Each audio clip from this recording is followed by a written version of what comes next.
নমস্কার বন্ধুরা, world news বাংলায় আপনাদের সবাইকে স্বাগত। চলে আসি সংবাদ শিরোনামে। জম্মু কাশ্মীরে প্রকৃত নিয়ন্ত্রণ রেখায় অশান্তি, নিহত 2 সেনা। দুই রাষ্ট্রনীতির সমস্যা সমাধানের পথ, ইসরায়েল প্যালেস্তাইন সম্পর্কে মত বাইডেনের। অবসান অশান্তির, ক্ষতির পরিমাণ গুনতে ব্যস্ত ইসরায়েল প্যালেস্তাইন। প্যালেস্তাইনের সমর্থনে মিছিল পাকিস্তানে, নিহত 7। নেপালের সংসদ ভেঙে দিলেন রাষ্ট্রপতি ভান্ডারী, ফের ঘোষণা আস্থা ভোটে। বিমান দুর্ঘটনায় নিহত নাইজেরিয়ার সেনা প্রধান। বিশ্বে করোনায় মৃত্যু 80 লক্ষের, তথ্য গোপনের অভিযোগ হুর। চলে আসি বিস্তারিত খবরে। জম্মু কাশ্মীরে প্রকৃত নিয়ন্ত্রণ রেখায় অশান্তি, নিহত 2 সেনা। লাদাখ সীমান্ত ছাড়িয়ে এবার সীমান্তের অশান্তির রেশ জম্মু কাশ্মীর প্রকৃত নিয়ন্ত্রণ রেখায়। বৃহস্পতিবার উপত্যকার নওগাম এলাকায় যুদ্ধবিরতি লঙ্ঘন করে গুলি চালালো পাকিস্তান। নিহত হয়েছে 2 সেনাও। যদিও ভারতীয় সেনার তরফেও এর যোগ্য জবাব দেওয়া হয়েছে, এমনটাই জানানো হয়েছে। প্রতিরক্ষা মুখপাত্র কর্নেল রাজেশ কালিয়া বলেছেন, পাকিস্তান বৃহস্পতিবার সকালে কুপওয়াড়ের নওগাম সেক্টর LOC বরাবর যুদ্ধবিরতি লঙ্ঘন শুরু করে মার্টার ও অন্যান্য অস্ত্র চালায়। তিনি আরও জানান, সীমান্তের ওপার থেকে আসা গুলিতে 2 জন সেনা নিহত হয়েছেন, আহত হয়েছেন আরও 4 জন। রাজেশ কালিয়া বলেছেন, আহত কর্মীদের অন্যত্র সরিয়ে নিয়ে যাওয়া হচ্ছে। পাকিস্তানের এই গুলি চালানোর যথাযথ প্রতিক্রিয়াও জানানো হয়েছে। জম্মু কাশ্মীরের পুঞ্চ জেলার কৃষ্ণঘাটি সেক্টরে পাকিস্তানি সেনার মর্টার দিয়ে গুলি চালানো এবং তীব্র গোলাগুলিতে 1 সেনার নিহত হওয়ার একদিন পরেই এই ঘটনা ঘটল। নিহত সৈনিকটির নাম lance naik Karnail Singh. White knight কর্পসের জেনারেল অফিসার কমান্ডিং এবং ভারতীয় সেনাবাহিনীর তরফে শহীদের প্রতি শ্রদ্ধা নিবেদন করা হয় এবং তার পরিবারের প্রতিও সমবেদনা জানানো হয়। দুই রাষ্ট্রনীতির সমস্যা সমাধানের পথ, ইসরায়েল প্যালেস্তাইন সম্পর্কে মত বাইডেনের। দুই রাষ্ট্রনীতির সমস্যা সমাধানের একমাত্র পথ, ইসরায়েল প্যালেস্তাইন সংঘর্ষ সম্পর্কে এই মন্তব্য করলেন আমেরিকার প্রেসিডেন্ট জো বাইডেন। প্যালেস্তাইনি হামাস ও ইসরায়েলি সেনাবাহিনীর মধ্যে 11 দিন ধরে যে ভয়াবহ সংঘর্ষ চলে, তারপরে পরশু সংঘর্ষ বিরতিতে সায় দেয় বেঞ্জামিন নেতানিয়াহুর অন্তর্বর্তী সরকার। হিংসা থামাতে আসরে নেমেছিল আমেরিকাও। শুক্রবার হোয়াইট হাউসে এক সাংবাদিক বৈঠকে বাইডেন বলেছেন, এলাকায় শান্তি ফেরাতে সবার প্রথমে জেরুজালেম শহরের সাম্প্রদায়িক হিংসা বন্ধ করতে হবে। তবে একই সঙ্গে তিনি বলেন, প্যালেস্তাইন যতক্ষণ পর্যন্ত ইসরায়েলকে একটি সার্বভৌম রাষ্ট্র হিসাবে স্বীকার না করছে, ততক্ষণ এলাকায় শান্তি ফিরিয়ে আনা সম্ভব নয়। ইসরায়েলের নিরাপত্তা যাতে বিঘ্নিত না হয়, তার জন্য আমেরিকা সব রকম চেষ্টা চালিয়ে যাবে, একথাও ফের জানিয়ে দেন বাইডেন। তার কথায়, ইসরায়েলের নিরাপত্তা সুনিশ্চিত করার জন্য আমরা দায়বদ্ধ। এই অবস্থান থেকে আমেরিকা আদপেই সরছে না। তবে একই সঙ্গে আমাদের এটাও অবস্থান যে ইসরায়েল ও প্যালেস্তাইনকে 2টি পৃথক রাষ্ট্র হিসেবে যতক্ষণ না বহির্বিশ্ব মান্যতা দিচ্ছে, ততক্ষণ ওই অঞ্চলে শান্তি ফেরানো সম্ভব নয়। হামাসের ছোড়া ক্ষেপণাস্ত্র রুখতে বিশেষ প্রযুক্তির আয়রন ডোম ব্যবহার করে ইসরায়েল। গত কয়েকদিনের ব্যাপক সংঘর্ষে যা অনেকটাই ক্ষতিগ্রস্ত হয়েছে।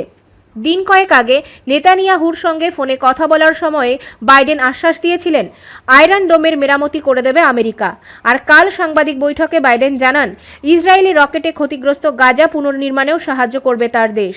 আমেরিকা সহ পশ্চিম দুনিয়ার বেশিরভাগ রাষ্ট্রই বহুদিন ধরে 2টি রাষ্ট্রনীতিতে সায় দিয়ে এসেছে, অর্থাৎ ইসরায়েল ও প্যালেস্টাইন পাশাপাশি 2টি সার্বভৌম রাষ্ট্র, যাদের যৌথ রাজধানী থাকবে জেরুজালেম।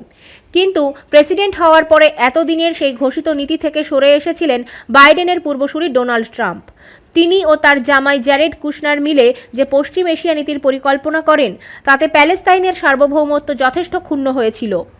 ইসরায়েলি সেনাবাহিনীকে প্যালেস্তাইনের নিরাপত্তার দায়িত্ব দিতে চেয়েছিলেন ট্রাম্প।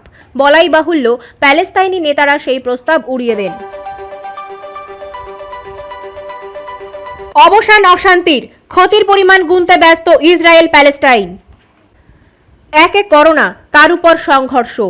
ইসরায়েল প্যালেস্তাইনের সংঘর্ষ বিরতির পরই তাই প্রশ্ন উঠছে, গত 11 দিনে ক্ষতির পরিমাণ ঠিক কত? সেই হিসাব এখন কষছে 2 দেশের নেতারা। বৃহস্পতিবার রাতেই সংঘর্ষ বিরতিতে সম্মতি জানিয়েছে 2 দেশ। শুক্রবার থেকে তা কার্যকর হয়েছে। নিক্তির হিসাবে মাপলে ক্ষতির পরিমাণ অবশ্যই বেশি প্যালেস্তাইনের। একদিন সকালেও গাজায় রাস্তায় সেই ছবি স্পষ্ট। বিভিন্ন মহল্লার অলিতে গলিতে এখন ভেঙে দুমড়ে পড়ে আছে বাড়ি। জীবনের বেঁচে থাকার জন্য রসদ সংগ্রহের কাজ চলছে সেই ধ্বংসস্তূপের মধ্যে থেকেই। এই করোনা অবস্থায় স্বাস্থ্য পরিষেবা এখনও স্তব্ধ। গত কয়েকদিনে ইসরায়েলি বোমারু বিমানের দাপটে শহরের বেশ কিছু স্বাস্থ্যকেন্দ্র কার্যত ধ্বংস হয়ে গিয়েছে। ফলে থমকেছে টিকাকরণ, প্রয়োজনীয় পরিষেবা। হামাস মিডিয়ার দাবি, গত কয়েকদিনে ইসরায়েলি বোমারু বিমান বেছে বেছে টার্গেট করেছে প্যালেস্তাইনের শিল্প তালুক এবং বিভিন্ন কারখানাকে। ব্যাপকতার দিক থেকে তাই এবার ক্ষতির পরিমাণ অনেকটাই বেশি। প্রাথমিক হিসাবে জানা গিয়েছে, সবকিছু মিলিয়ে গত 11 দিনে প্যালেস্তাইনের ক্ষতি আনুমানিক 62 মিলিয়ন মার্কিন ডলার। এর মধ্যে বিধ্বস্ত দেশের বিদ্যুৎ পরিকাঠামো এখানেই শেষ নয়, এর সঙ্গে যোগ হবে আরও 27 মিলিয়ন মার্কিন ডলার। এই ক্ষতি দেশের কৃষিক্ষেত্রে। ইসরায়েলি বোমায় সবুজ কৃষিক্ষেত্র এখন ধূসর হয়ে গিয়েছে। গাজা শহরকে নতুন করে গড়ে তুলতে আরও 1.5 থেকে 2 মাস সময় লাগবে। প্যালেস্তাইনের এক মন্ত্রীর কথায়, এবার শহরের 16,000-এর বেশি বাড়ি কম বেশি ক্ষতিগ্রস্ত হয়েছে।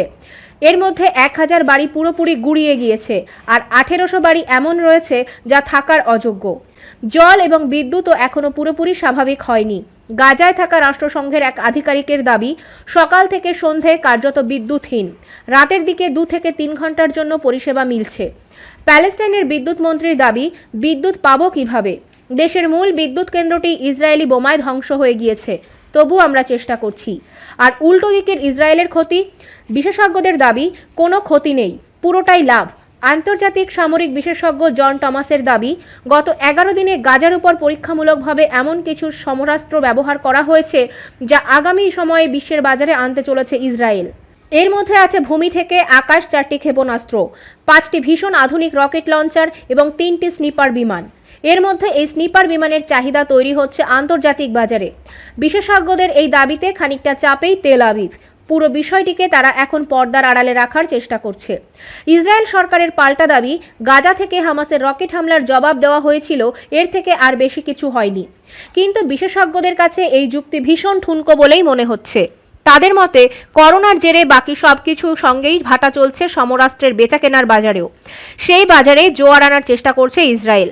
তাই নিজেদের আস্তিন থেকে নতুন কিছু অস্ত্র বার করে তার পরীক্ষামূলক ব্যবহার করা হয়েছে গাজার উপরে, যেখানে তকমা দেওয়া হয়েছে হামাসের হামলার প্রতিবাদ। প্যালেস্টাইনের সমর্থনে মিছিল পাকিস্তানে, নিহত 7।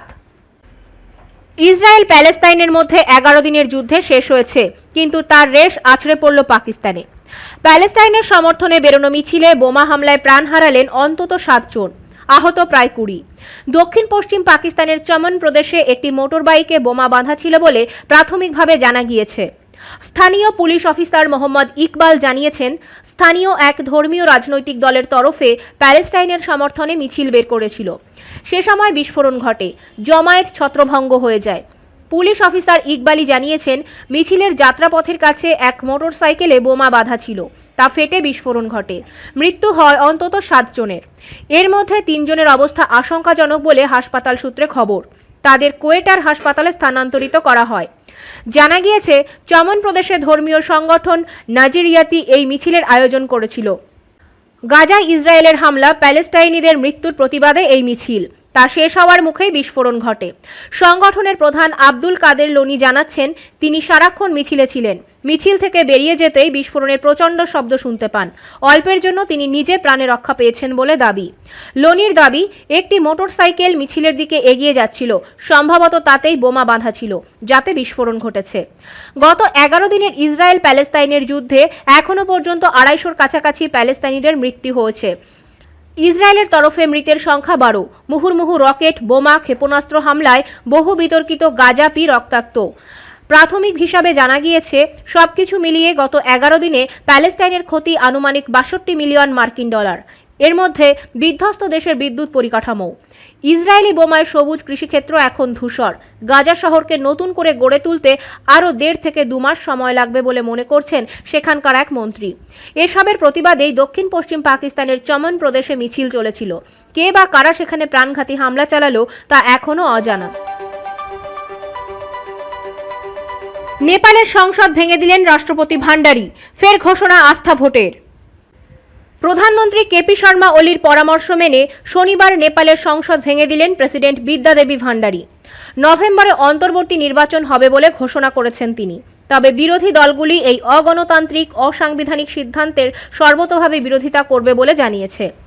নেপালে 275 সদস্যের হাউস অব রিপ্রেজেন্টেটিভসে 4 সদস্যের বহিষ্কারের পরে এখন অন্তত 136 জনের সমর্থন থাকলে তবেই সরকার গড়া যায়।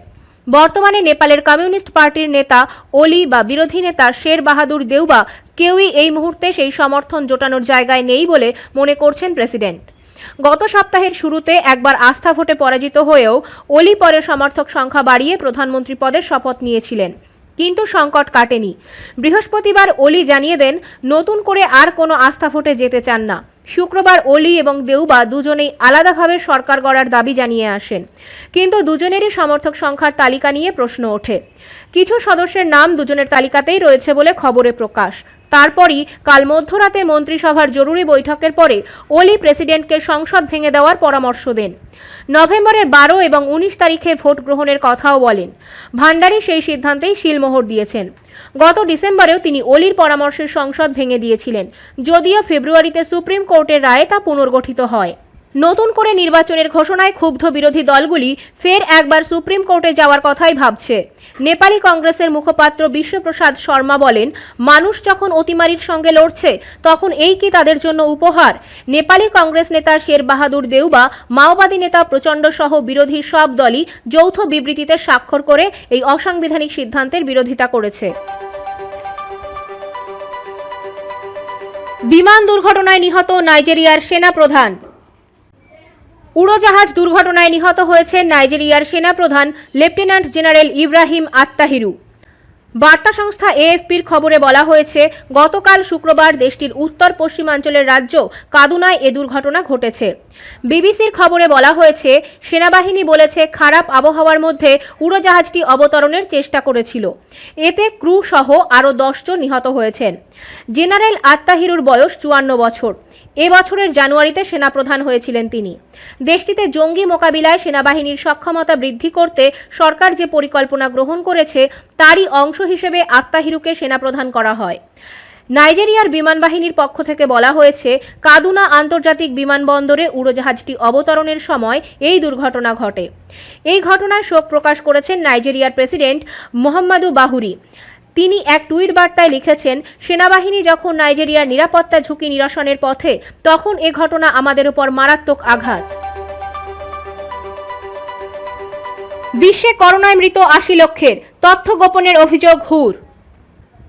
করোনায় বিশ্বজুড়ে প্রায় 80 লক্ষ মানুষের মৃত্যু হয়ে থাকতে পারে বলে দাবি করল বিশ্ব স্বাস্থ্য সংস্থা হু। তাদের দাবি, অনেক দেশ মৃতের তথ্য গোপন করেছে, ফলে সংখ্যাটা কম দেখাচ্ছে। বার্ষিক ওয়ার্ল্ড হেলথ স্ট্যাটিস্টিক্স রিপোর্ট প্রকাশ করতে গিয়ে হুর তরফে এই কথা জানানো হয়েছে।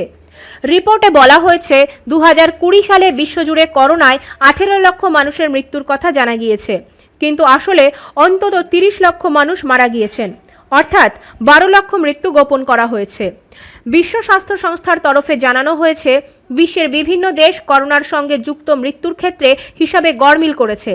ফলে এই মুহূর্তে আমাদের কাছে যে তথ্য রয়েছে তা সঠিক নয়, আসলে তার দ্বিগুণ মৃত্যু হয়েছে। হুর তথ্য অনুযায়ী চলতি বছরে 21শে মে পর্যন্ত কোভিডে আক্রান্ত হয়ে বিশ্বে 34 লক্ষ মানুষের মৃত্যু হয়েছে, কিন্তু হুর মতে মৃত্যুর আসল সংখ্যাটা প্রায় 80 লক্ষ। সংস্থার assistant director general Samira Asma বলেছেন, লাতিন আমেরিকা ও এশিয়ার বিভিন্ন দেশের মৃত্যুর সংখ্যা বাড়ছে, তাই আমাদের ধারণা বিশ্বে মৃত্যুর সংখ্যা প্রায় 80 লক্ষ। আমরা বিভিন্ন দেশকে নির্দেশ দিয়েছি সঠিক তথ্য জানানোর জন্য, কারণ কোনো অতিমারিতে কত মানুষের মৃত্যু হয়েছে সেটা জানতে না পারলে পরবর্তী অতিমারির জন্য প্রস্তুতিতে সমস্যা হতে পারে। তাই আগে থেকে সব সঠিক তথ্য আমাদের কাছে থাকা প্রয়োজন। আজ তাহলে এই পর্যন্তই। ভালো থাকুন, সুস্থ থাকুন। ধন্যবাদ।